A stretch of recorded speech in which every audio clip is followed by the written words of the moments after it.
Chapter 3 का last topic हमारे पास है सेंटर ऑफ ग्रेविटी और इसके अलावा difference between centre of mass and centre of gravity. और लास्ट पे ये दो डायग्राम्स आपको नज़र आ रही होंगी जिसमें एम लिखा हुआ है और जी लिखा हुआ है।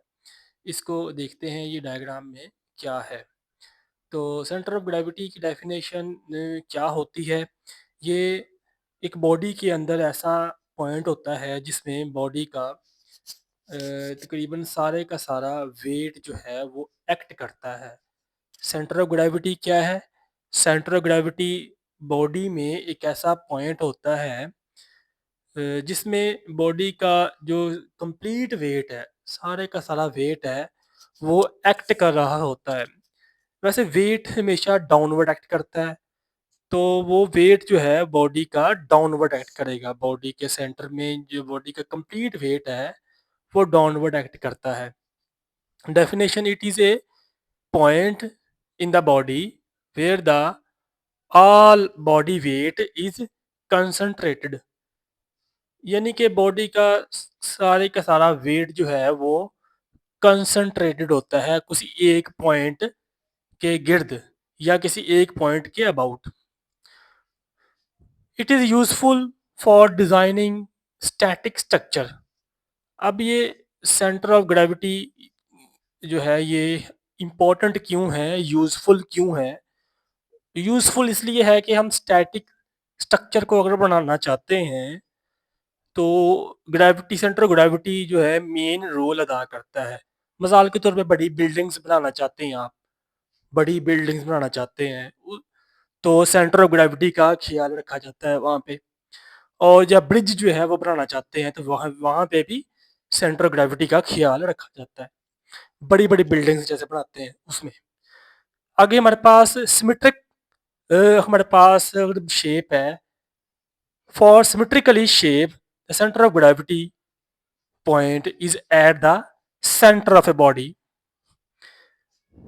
सिमेट्रिकली बॉडी का मतलब क्या है? जैसे कि हमारे पास एक स्टिक होती है, वो देखें उसकी शेप जो है वो सिमेट्रिक होती है, यानी कि एक जैसी शेप होती है।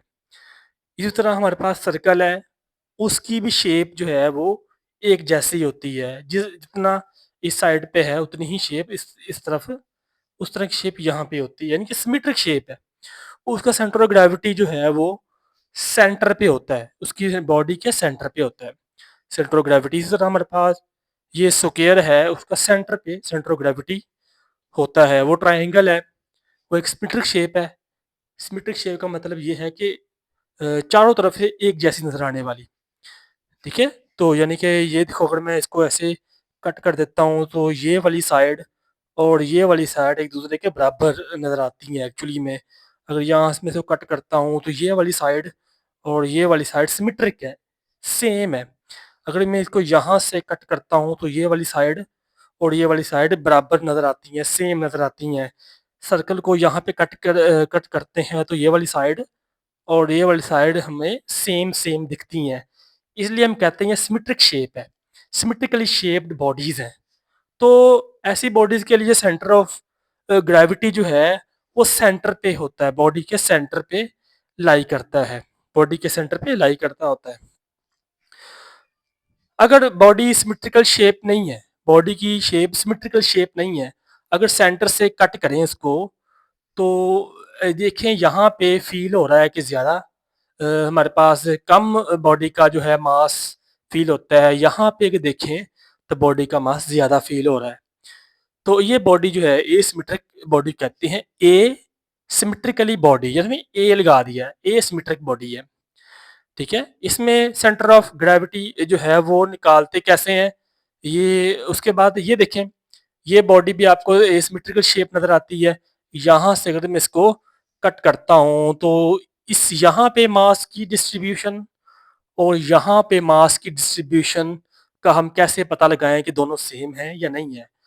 तो एसिमेट्रिकल शेप बॉडीज इस तरह की होती है जिसमें बॉडी की जो बॉडी का मास है उसकी डिस्ट्रीब्यूशन समझ नहीं आती। ठीक है, इसमें सेंटर ऑफ ग्रेविटी कैसे निकालते हैं? For asymmetrically shape, the center of gravity located at some distance away from the centre of the body. देखिए सेंटर ऑफ द बॉडी या सेंटर ऑफ ग्रेविटी अगर बॉडी का जहाँ पे सेंटर ऑफ ग्रेविटी है, तो सेंटर ऑफ ग्रेविटी जो है वो थोड़ा सा फासले पे होगा इस शेप में। ठीक है जी। फॉर एसिमेट्रिक बॉडी में अगर सेंटर ऑफ ग्रेविटी निकालना चाहते हो तो वो क्या होगा जी, is gravity located at some distance away from the centre of the body.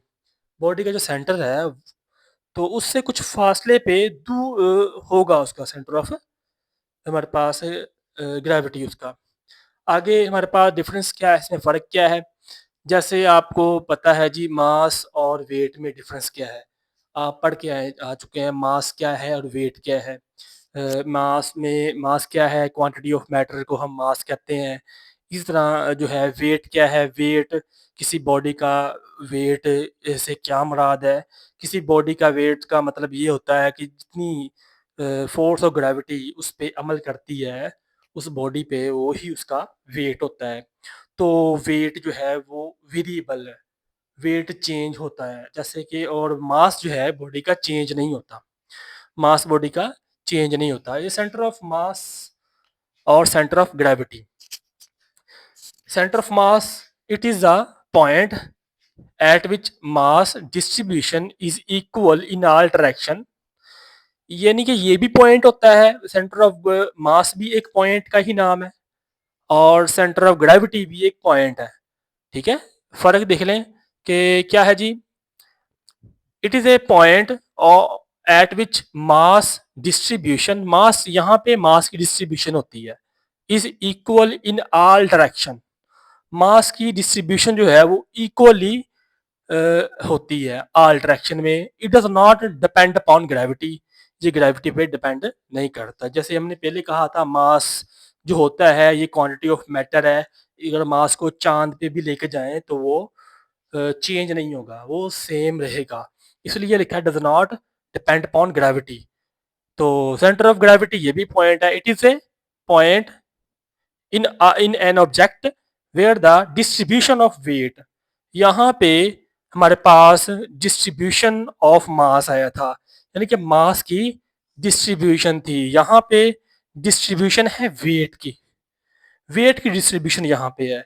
यहाँ मास की डिस्ट्रीब्यूशन थी, यहाँ पे वेट की डिस्ट्रीब्यूशन है, is equal in all direction. यहाँ डिस्ट्रीब्यूशन ऑफ मास जो है वो इक्वल इन ऑल डायरेक्शन, यहाँ वेट, ठीक है, in all direction. It depend upon gravity, ये ग्रेविटी पे डिपेंड करता है। ठीक है, आगे हमारे पास both the centre of mass and centre of gravity lies at the same point in a uniform gravitational field. जी, इसका क्या मतलब है? अगर एक बॉडी है तो बॉडी में जाहिर सी बात है उसमें सेंटर ऑफ मास भी होगा बॉडी के अंदर और सेंटर ऑफ ग्रेविटी भी होगा। तो वो कहता है अगर यूनिफॉर्म ग्रेविटेशनल फील्ड में अगर वो बॉडी पड़ी हुई है, यूनिफॉर्म ग्रेविटेशनल फील्ड में बॉडी पड़ी हुई है, तो बॉडी का जो ये सेंटर ऑफ मास और सेंटर ऑफ ग्रेविटी एक दूसरे के ऊपर ओवरलैप कर जाते हैं। यानी कि सेम पॉइंट पे उनका सेंटर ऑफ ग्रेविटी भी होगा, ये एम लिखा हुआ है और साथ में जी लिखा हुआ है, यानी कि बॉडी के सेम पॉइंट पे उसका सेंटर ऑफ ग्रेविटी भी होगा और सेंटर ऑफ मास भी होगा एक ही पॉइंट के ऊपर। ये कब होगा? जब यूनिफॉर्म ग्रेविटेशनल फील्ड के अंदर ये बॉडी पड़ी हुई है। यूनिफॉर्म ग्रेविटेशनल फील्ड के अंदर बॉडी पड़ी हुई है तो सेंटर ऑफ ग्रेविटी और सेंटर ऑफ मास जो है वो ओवरलैप कर जाते हैं, सेम पॉइंट पे रहते हैं। यानी कि और दूसरी जगह अगर देखते हैं, यहाँ पे देखें, यहाँ पे जो हमारे पास फिगर 2 में ग्रेविटेशनल फील्ड, यहाँ पे ग्रेविटेशनल फील्ड स्ट्रॉन्ग है। ठीक है, ग्रेविटेशनल फील्ड स्ट्रॉन्ग है toward the it's base, toward it's base, base की तरफ ये स्ट्रॉन्ग है। ये पढ़ लेते हैं figure 1। For uniform gravitational field, uniform gravitational field के लिए आपको ये फिगर ड्रा करनी होगी जिसमें दोनों पॉइंट एम और जी एक दूसरे के ऊपर ओवरलैप करते नजर आते हैं यूनिफॉर्म ग्रेविटेशनल फील्ड के अंदर। और इसमें देखते हैं gravitational field is stronger toward it's base. तो ग्रेविटेशनल फील्ड जो है स्ट्रॉन्ग होगी उसकी बेस की डायरेक्शन में, बेस की सिमत में। So centre of gravity below the centre of mass. Centre of gravity जो है उसके जो मास ऊपर होगा, सेंटर ऑफ ग्रेविटी उसके नीचे, ये बिलो होगी। ये दो केसेस हैं जिसमें यूनिफॉर्म ग्रेविटेशनल फील्ड के लिए जो है दोनों पॉइंट एक दूसरे के साथ ओवरलैप करते हैं। जबकि अगर यूनिफॉर्म ग्रेविटेशनल फील्ड नहीं है, तो ग्रेविटेशनल फील्ड नहीं है, तो हमारे पास जो सेंटर ऑफ ग्रेविटी है ये बिलो होता है सेंटर ऑफ मास के।